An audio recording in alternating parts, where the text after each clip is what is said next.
एक है आपके पास माइटोसिस, क्लियर है?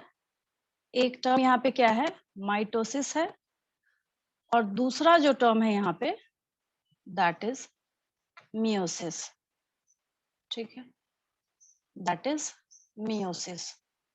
और माइटोसिस और मियोसिस में जब हम लोग डिफरेंशिएट करना स्टार्ट करते हैं तो माइटोसिस क्या है, इक्वेशनल डिवीजन है। माइटोसिस क्या है, इक्वेशनल डिवीजन है, ठीक है। ये तो खैर याद ही होगा आपको, आप सोच रहे हैं कुछ नया तो है नहीं, इसी में हम लोग आगे जाके डिटेलिंग करने जा रहे हैं। माइटोसिस क्या है, इक्वेशनल डिवीजन है।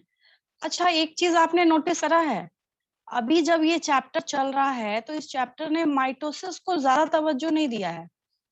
यहाँ पे ये जो इक्वेशनल डिवीजन है ये बार बार मियोसिस को पकड़ के बैठा हुआ है। इसका कोई रीजन बताएगा कोई भी स्टूडेंट मुझे? कोई भी स्टूडेंट मुझे इसका रीजन बताएगा? सोच के देखिए। मैम क्योंकि ये हाँ बोलिए। ट्रांसफर कैरेक्टर्स का जीन्स से होता है। हाँ ठीक है, और ये तो ठीक है, लेकिन माइटोसिस की बजाय मियोसिस को ज्यादा फोकस कर रहा है ये। एक लाइन बस सोचिए, एक लाइन का आंसर है, सोचिए। देखिए ये चैप्टर आपको क्या सिखा रहा है यहाँ पे, कि कैसे आप यहाँ पे एक जनरेशन से, अच्छा इस पेज को देखिए। मैम मे बी उसको 4 हैप्लॉइड चाहिए होगा। नहीं, एक छोटी सी बात है, बहुत छोटी सी बात है। देखिए मियोसिस ही वो डिवीजन है यहाँ पे बीच में, जैसे मान लीजिए मैंने यहाँ पे ऐसे समझाने के पर्पज से लिखा था, कुछ बहुत डिटेलिंग मैंने इसमें नहीं करी है, इससे अच्छा मैंने आपको सेक्सुअल रिप्रोडक्शन और चैप्टर 1 में जब आपको मैंने कराया था और ह्यूमन रिप्रोडक्शन कराया था वहां बताया। यहाँ पे मैंने एक छोटी सी बात बोली थी आपको समझाने की ड्यूरेशन में, कि ये 46 से 23 हो जाता है, ठीक है। तो ये जो यहाँ पे 46 से 23 होता है, दिस फेनोमेना इज गेमेटोजेनेसिस। इसमें तो कोई डाउट नहीं किसी को, क्या है ये, गेमेटोजेनेसिस है, कोई दिक्कत किसी को नहीं। ये क्या है, गेमेटोजेनेसिस है, ठीक है। और देन एक इम्पॉर्टेंट थिंग क्या है जो मैंने आपको बोला 11th में, जब मैं आपको ये चैप्टर करा रही थी तो वहां पे मैंने आपको एक बात बोली थी, क्या? वहां पे मैंने आपको बोला था कि जब आप क्लास 12th में जाएंगे तो वहां पे क्या होता है, चैप्टर 1 में बहुत सारे सैंपल पेपर्स ने एक क्वेश्चन लिख रखा है कि वाई मियोसिस या फिर why gametogenesis referred equivalent to meiosis, है ना? क्या क्वेश्चन दे रहा है वो? आपको कह रहा है कि why is meiosis referred equivalent to gametogenesis. उल्टा कर लीजिए दोनों को, कोई दिक्कत नहीं है, कोई एतराज नहीं है उससे। बातें तो वही है, घूम फिर के ये क्या कर रहा है, वही चीज आपको यहाँ पे बताने की कोशिश कर रहा है, ठीक है। तो फर्स्ट साथ के साथ लिखती जाती हूँ मैं, है ना, ताकि आप लोग सीखते जाइए। तो एक ये क्वेश्चन है जो मैंने आपको 11th में भी कराया है, cell cycle and cell division में। फिर मैंने आपको चैप्टर 1 में कराया है, फिर मैंने आपको चैप्टर 3 में कराया है। अगेन मैं आपको रिपीट करके आप इस चैप्टर में दे रही हूँ, यहाँ पे principles of inheritance and variation में, ठीक है। और बोर्ड एग्जाम में तो खैर आएगा ही आएगा, ठीक है।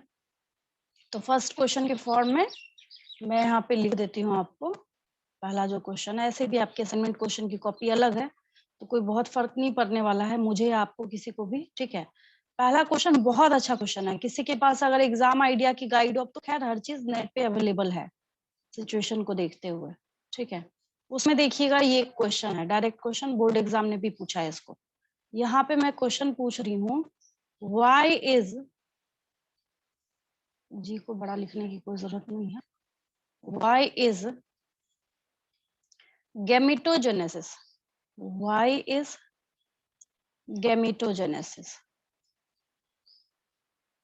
गैमेटोजेनेसिस मतलब समझते हैं आप लोग, गैमेट्स का बनना, ठीक है। तो यहाँ पे मैं आपसे क्वेश्चन पूछ रही हूँ कि why is gametogenesis referred equivalent to, referred मतलब इसके बराबर माना जाता है इसको, रेफर्ड इक्विवेलेंट टू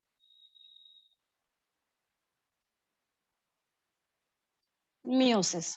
कोई आंसर देगा आप में से? अब ये क्वेश्चन जो है बेचारा आंसर खुद ही बता रहा है ना? मैम बट इसको हाँ, मियोसिस के थ्रू ही होता है। हाँ बिल्कुल।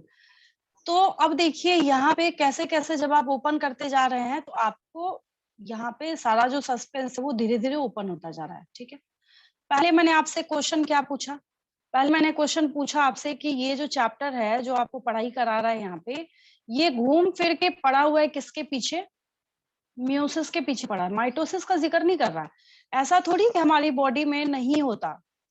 क्या मतलब जब हम लोग बात करते हैं तो जब माइटोसिस, आपकी जो बॉडी है जाइगोट से आज के डे में क्या हो गई है, एक प्रॉपर जो है वो वेल डिफाइंड बॉडी फॉर्म हो गई है। ठीक है, कैसे हुआ है वो? मियोसिस ने थोड़ी करा है उसको, माइटोसिस ने किया है। किसने किया है उसको? माइटोसिस ने किया है। लेकिन हम यहाँ पे principles of inheritance and variation में ज्यादा वैल्यू जिसको बोलते हैं ना, हम लोग मियोसिस को दे रहे हैं। इसलिए दे रहे हैं कि हम तो शुरू से डे वन से जेनेटिक्स पढ़ रहे हैं ना, जहाँ पे हम लोगों को सीखना है कि कैसे एक जनरेशन से दूसरे जनरेशन में प्लॉइडी मेंटेन रहता है। जब माइटोसिस की हम लोग बात करते हैं, ये माइटोसिस का जब आप जिक्र करते हैं तो यहाँ पे मैं आपको सिखाती हूँ कि ये माइटोसिस का जो फेनोमेना है ये प्लॉइडी को मेंटेन करता है। It maintains ploidy, it maintains ploidy after cell division, after cell division. ठीक है, ये तो चलिए कोई बहुत बड़ी बात नहीं है, ये तो आसानी से आप इसी से समझ सकते हैं, क्योंकि मैंने आपको बोला कि एक सेल है जिसके पास 46 क्रोमोसोम का नंबर है, तो उसके बाद जब ये डिवाइड करके देता है तो वहां पे भी क्रोमोसोम का नंबर क्या होता है? 46 ही होता है। जैसे अगर मान लीजिए ये सेल है, ठीक है, अगर इस सेल के अंदर हम लोग देख रहे हैं कि क्रोमोसोम का नंबर कितना है? 46 है। ठीक है, तो ये अपने ही जैसे दो और सेल बनाने का काम करता है। ये क्या करता है? अपने जैसे टू और सेल्स को बनाने का काम करता है। वन बनाया इसने यहाँ पे, और देन क्या किया इसने यहाँ पे? टू बनाया। ठीक है, ये टू और सेल्स को दोनों के पास यहाँ पे खासियत ये है कि जो क्रोमोसोम का नंबर होगा वो दोनों में क्या होगा? इक्वल होगा।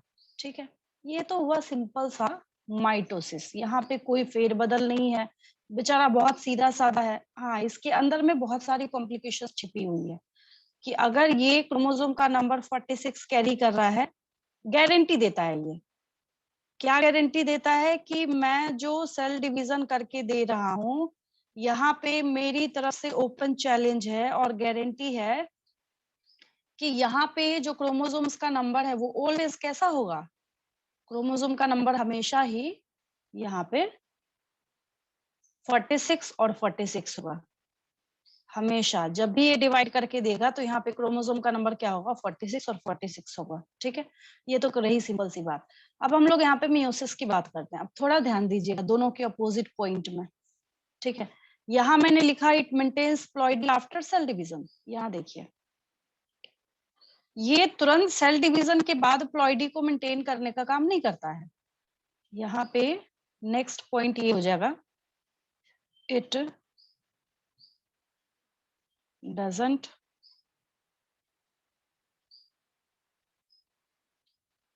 Maintain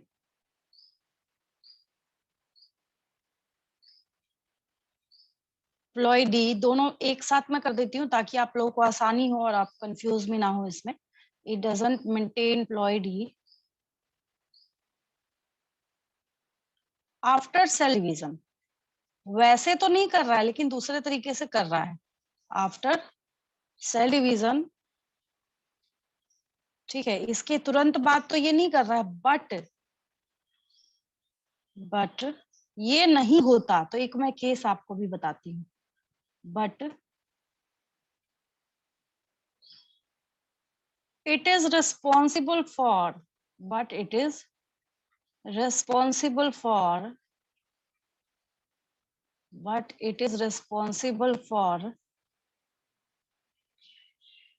maintenance of ploidy, maintenance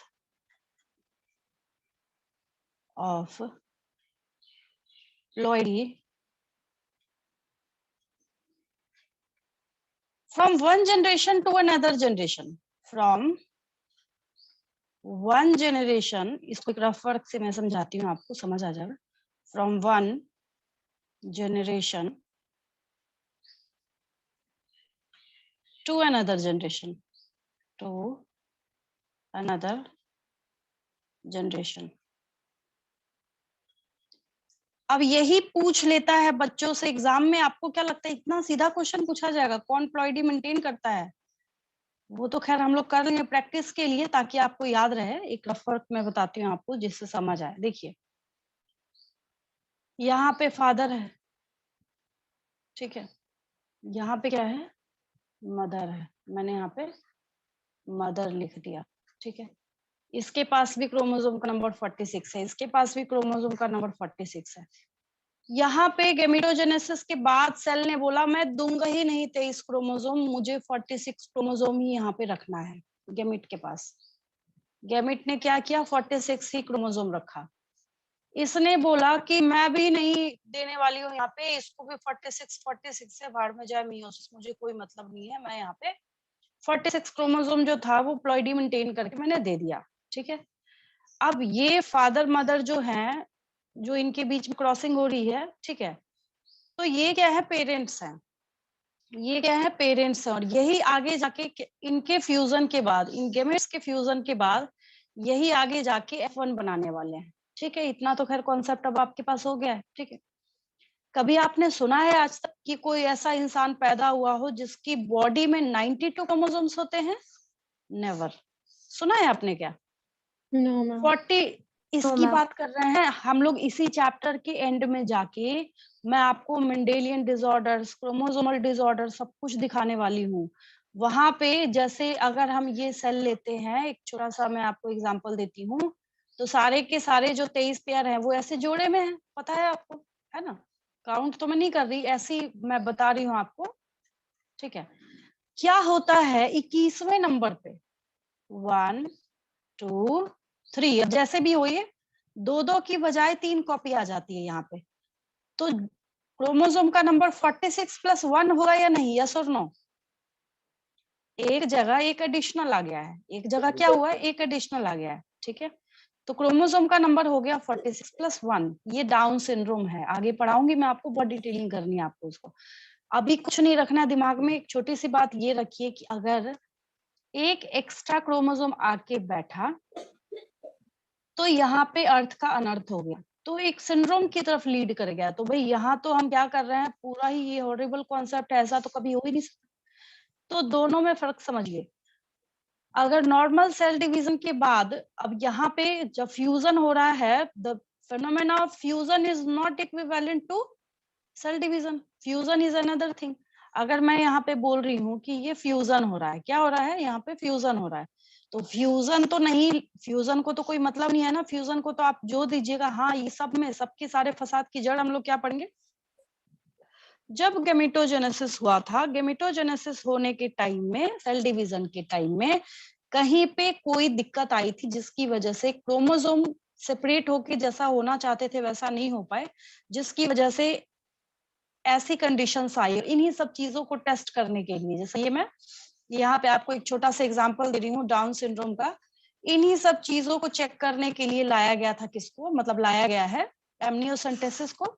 लेकिन आज लोग इसका चेक किस चीज करने में इस्तेमाल करते हैं? तो करते हैं कि वो मेल और फीमेल डिटेक्शन करने में उसका यूज करते हैं, ठीक है.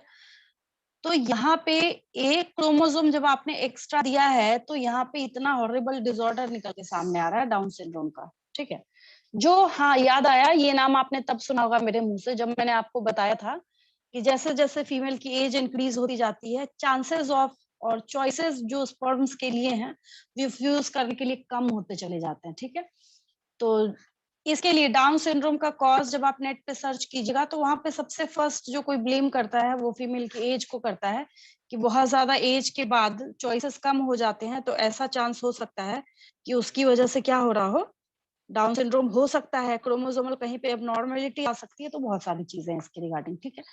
कुल मिला के मुझे आपको बात क्या समझानी थी यहाँ पे? मुझे आपको ये बात समझानी थी It is responsible for maintenance of ploidy from one generation to another generation. इसका क्या मतलब है?